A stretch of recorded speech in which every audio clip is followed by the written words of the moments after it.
आणि यानंतरची बातमी अमरावतीतून आहे। मान्सूनला अमरावतीमध्ये सुरुवात झाल्यानंतर महापालिका मान्सून सुरू होण्यापूर्वी शहरातील मोठमोठ्या नाल्यांची साफसफाई करते, पण दरवर्षीप्रमाणे यंदाही साफसफाई नावालात झाली असल्याचा आरोप होतोय।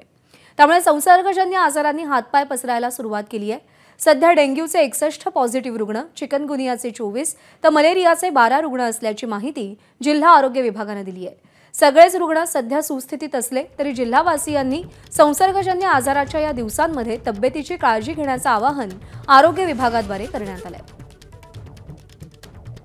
अमरावती जिल्ह्यामध्ये पावसाळा सुरुवात झाली आणि संसर्गजन्य आजाराला सुद्धा सुरुवात झालेली आहे। अमरावती जिल्ह्यामध्ये जे डेंग्यूचे रुग्ण आहेत त्यात सपाट्याने वाढ होत चाललेली आहे। सरकारी आकडा जर आपण बघितला तर तो 61च्या जवळपास आहे, परंतु खाजगी रुग्णालयामध्ये हा आकडा 500च्या वरती गेला अशी माहिती आपल्याला मिळालेली आहे। अशी ही परिस्थिती आपल्यासोबत या परिसराचे नागरिक आहे, आपण त्यांच्याशी बोलूया।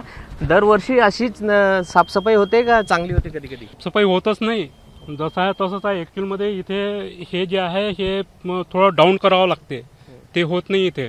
दुसरी गोष्ट म्हणजे विशेष हे जे कटला गाडी जी येते ती 4-5 दिवसातून एक वेळ येत आहे आणि कितीतरी वेळ त्या पळसकरला आम्ही कंप्लेंट दिलेली आहे, पण कोणी इथं काय मानत नाही ह्या गोष्टी। मलेरियाचे रुग्ण वाढले, डेंग्यूचे रुग्ण वाढले, चिकनगुनियाचे रुग्ण वाढलेले आहेत। आता हे जर नाही केलं तर ही संख्या वाढणार नाही?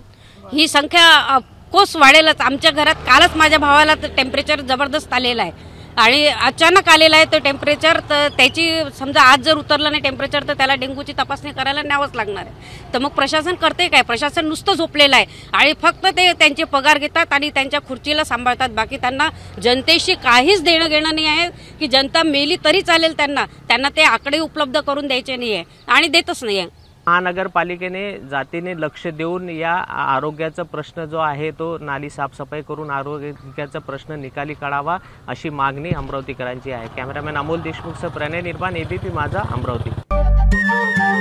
नमस्कार। मन शुद्ध तुझं ही वेगळ्याच प्रकारची मालिका तुम्हा सगळ्यांना खूप आवडली होती। याचा दुसरा सीझन कधी येणार अशी विचारणा झाली। प्रतीक्षा संपली आहे मित्रांनो, येतोय मन शुद्ध तुझंचा दुसरा सीझन। होई मन शुद्ध